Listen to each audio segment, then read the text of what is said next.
Took a week off there. took we a little. always talk about Wi-Fi. We talk about a lot of different stuff. Yeah, we talk about a lot of stuff, but mostly Wi-Fi. We need our customers to be engaged in this. So yeah, I came back from my road trip, 2,000 miles to Savannah and back in the Tesla. It was easy to do. It was easy to do. Yeah. How often did you stop though? Every 10 minutes? No, I mean like once every 100 miles or so. Every 100 miles, not a big deal. Like you could go further. Highway range is really like around 200 miles. Like if you're going 80 plus miles an hour. If you're driving city, you can get over 300 or mixed. You can probably get over 300 or if you're going 55 or below. But no one's doing that. Like I want to go as fast as possible. So I was stopping like every 100 miles, charging for like 15 minutes maybe, and then taking off, and it was awesome. Like the chargers are everywhere. It's all in the navigation, so you know where you're stopping, so it's not a big deal. You should talk about that a little bit, because you were telling me. I mean, we have electric, but we don't use it as often, or we don't take it on long trips or anything like that. But I like the fact that if like a charging station is being used, it will reroute you. Oh yeah, that's the cool part. Like, so if you're thinking about buying an electric car, you may see, that Ford Mustang Mach-E looks really cool. I think I'm gonna get that one, or the Porsche Taycan. But if you buy those cars, when you're charging at home, it's gonna be fine. Like you've been doing that forever. That you can probably charge it at home and drive to work every day, not a problem. But then when you want to start taking road trips, you'll find out that unless you buy a Tesla, you're not gonna have a great time with it, because Tesla owns the network. And all you have to do is grab that handle off the supercharger and plug it in, and there's no app, nothing to do, right? It recognizes the car, starts charging. Now, if you buy a Mustang or a Porsche, you have to use Electrify America or ChargePoint or something like that. Yeah. As you know, you have to have the app. You have to turn the app on, say that you're at the stall, plug in, and hope that it works, right? Yeah. Now. But there are a lot of ChargePoint where we are. Where I'm at, anyway. Yeah, I mean, there's a lot of stations, but the process isn't as seamless. Like, you don't know how many people are there. I mean, you will if you open the app, right?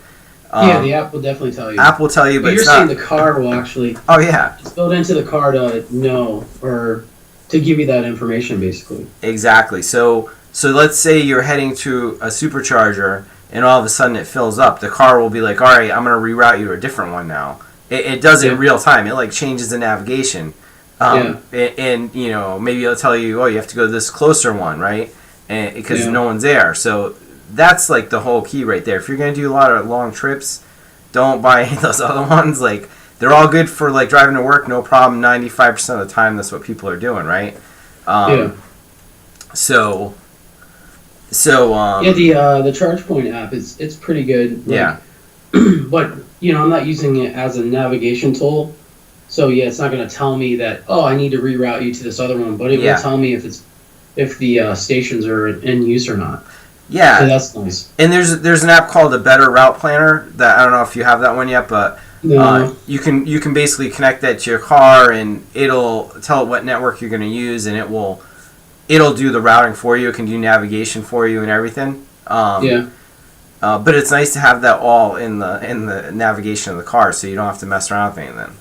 Yeah. So I mean, it's definitely something to consider. I mean, we have a Subaru that I took to work the other day, and I paid $5.60 for gas. It's probably went up since then. So it was like $75 to fill that tank up. It's about a 15 or 14 and a half gallon tank. Yeah. So it was like $75. Yeah, people are going to definitely, especially in Connecticut and California, where gas is the highest, they're going to start thinking about electric real soon. Like, how much, you figured out how much did it cost to charge that e-Golf? Yeah, for the month of February, it was $30, I think, or something like that. Yeah. $31. That's a big change. And one gas stop, $75. And I would have to fill it up again, probably in a week. Yeah. Yeah, it seems wasteful, right? Like when you're like, I can just plug it in. Why should I be buying gas, right? Like, You do have to look at that cost though. That for electric, it's interesting. Yeah, it's interesting to look at. All right, so let's start talking about some Wi-Fi. All right. So first of all, I last time we talked about me upgrading my laptop. So I have like a Intel Series 10 laptop. It's like a year and a half, 2 years old. It had the Intel AX 201 M.2 card in there. Yeah. So I thought that I could upgrade with the 211, which should have been the direct replacement. It has like some Intel bus technology in there. It makes it a little bit cheaper. It kind of shares the CPU's processing on that 211 and 201 card. So I tried the 211 in there. You know, I got one on eBay. Maybe it was broken. I don't know, but I couldn't get it to work. Put it in there. It was like $20 or something. I said, right? So you get what you pay for, man. Yeah, I guess that's it. So I tried that one. I tried to get it to work. Wouldn't work. So then I did a little more research. I ordered the AX 210, which is the one you have in your laptop. Yeah. And I put that in there and worked right away. No problem. Now, I had some people commenting that maybe it's not going to work as well because the antennas in this laptop aren't designed for 6 gigahertz for Wi-Fi 6E, right? So we'll see. I'll do some testing, but I don't think that's the case because there's only 2 antennas in there, right? It's a 2x2 laptop, and both of these cards are 2x2. So there was a primary and secondary antenna connector for diversity, but they're both using 2.45, and 6 is going to work. These are just wires in there. They're not like finely tuned antennas, right? You said one goes one way, one goes the other way, basically. Horizontal and vertical, yeah, normally. So we'll see. You have the same chipset in your laptop, which you bought with it. We'll do some speed testing and see if we get the same or any different at range. Well, yeah, the other thing that you brought up is that the card that you bought, which is the same card that's in mine, only has 2 antenna connectors on there anyway. Yeah, right. So, I should test. Like this is a 6. I can operate on 6 gigahertz and 5 gigahertz. I'm communicating right now on 5 gigahertz, right? I should try to connect on 2.4. Yeah. That will tell me, like, okay, I'm communicating on 2.4. What I'm saying is, like, okay, this card internally of this laptop has 2 connectors. It's only connected to 2 antennas. Right. So if I can communicate on 5 gigahertz, 2.4, and then 6, you should experience the same thing, right? Yeah, it should work. I'm sure the antennas in my laptop and yours are pretty much exactly the same. Like, I don't think that they redesigned those antenna cables in there for 6 gigahertz. They could have. Who knows? We'll see, but I don't think that's a big deal. So switching the card was easy, though. I would say do the AX200. I did a video on this also. I'll put a link to it. You can see the inside of my laptop. Right? Yeah, so the 210 is the one that actually worked, the Intel AX210. And those are about, I don't know, maybe $40, $35, something like that, a little bit more, but still reasonable. You don't think the one that you purchased first was a quality issue, right? It could have been because I thought it should work, but this Intel CVIO bus that's in there or whatever, it can be finicky, I guess. So it could have just been that maybe the one I ordered something wasn't right about it. It didn't like it. Like maybe it wasn't a U.S. market card or something, and it just rejected it. Who knows? But the AX210 will work if you have an M.2 slot in there, most likely, and an AX200 adapter. Then you can most likely upgrade to that 210. Well, I should be able to get you a beta AP here shortly. Yeah. So. Yeah, I can't test anything yet, so it's working the way it was before with Wi-Fi 6. So and the Bluetooth and everything works. So as soon as if anybody out there wants to beta test, contact Jeff or contact me or put it in the comments below. Contact you. I don't have any units to send out. But if they contact you, you can. I will. I'll send them over. Contact me, but. All right. So then, I had a customer this week that they thought they had an issue with the cloud APs and switches. Like they they couldn't manage them. They couldn't get to them on the cloud management. But the users, the Wi-Fi was working, the switch was working. They just couldn't manage it. So he mentioned that the LAN IP addresses that these devices were showing in the cloud were wrong. And he had them set to DHCP. So I'm thinking maybe there's another DHCP server in there that someone plugged in, which could be an issue, right? Like if someone brings their own router and plugs in the LAN port, then you have 2 DHCP servers on your network. That could have been it possibly, but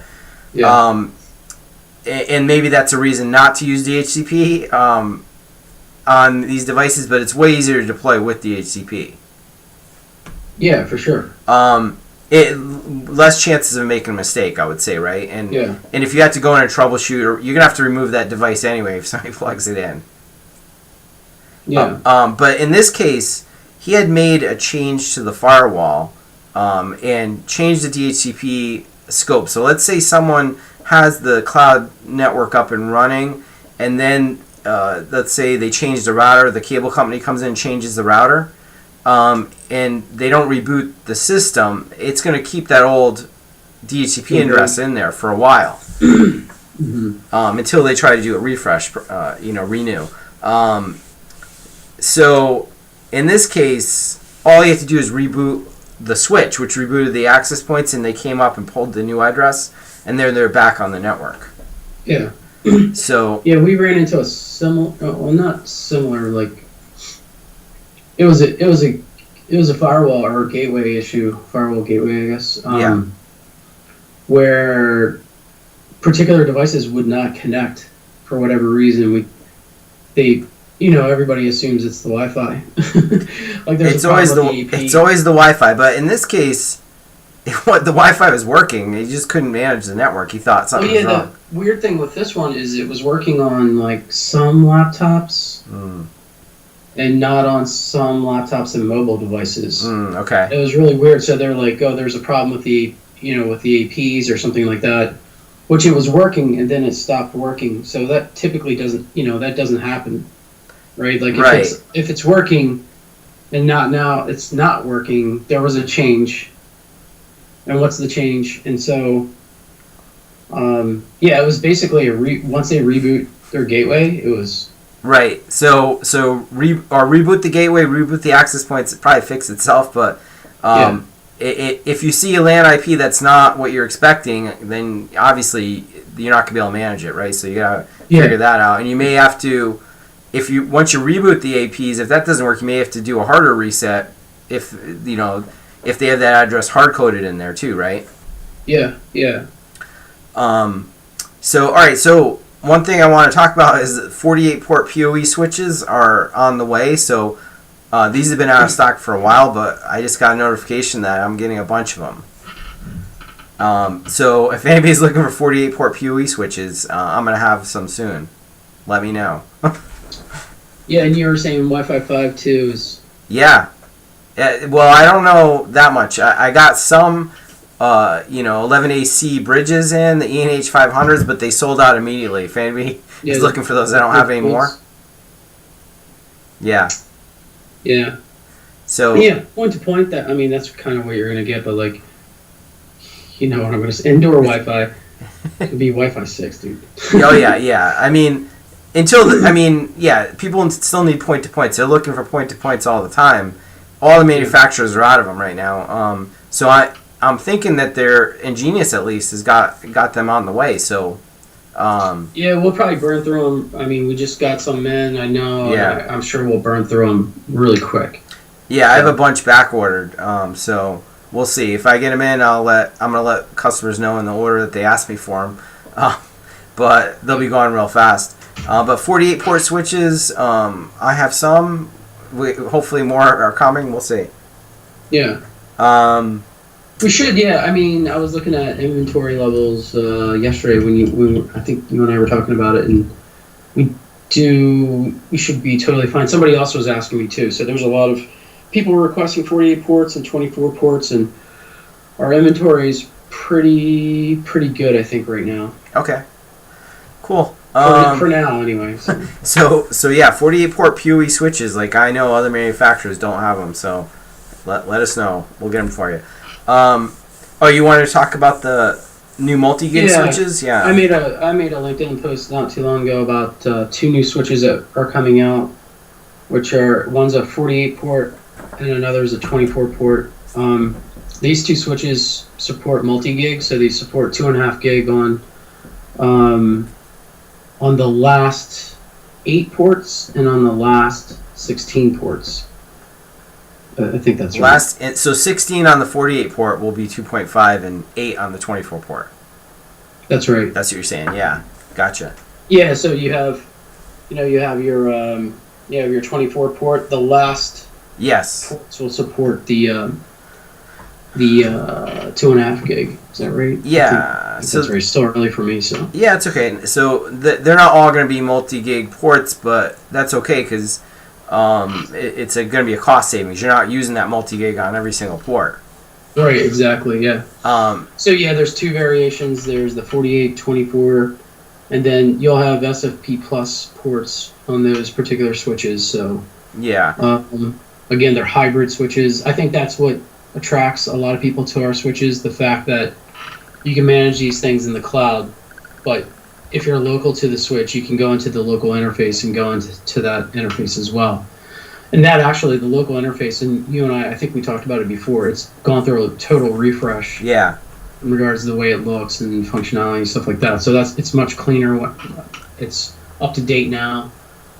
So I think that's attracted a lot of people. There's a wow factor there when people see that. So when I do demos and things, so yeah, it looks good, and that kind of makes sense. Like the 8 ports, because on the 24 port 8 ports multi-gig, because think about it, they could buy an 8 port multi-gig and a 24 port 1 gig switch, right? And the cost of those 2 together are gonna be way more probably. Yeah. You know what I'm saying? Like if they needed, let's say they only had 8 APs, but then they needed connectivity, it's probably going to be less to buy that switch that has both the multi-gig and the 1 gig ports on it. Yep. For sure. Yeah. So that's good. Yeah, so that's coming. I was testing the 24 ports. I have a beta tester right now on the 48 port. So everything seems to be working really well.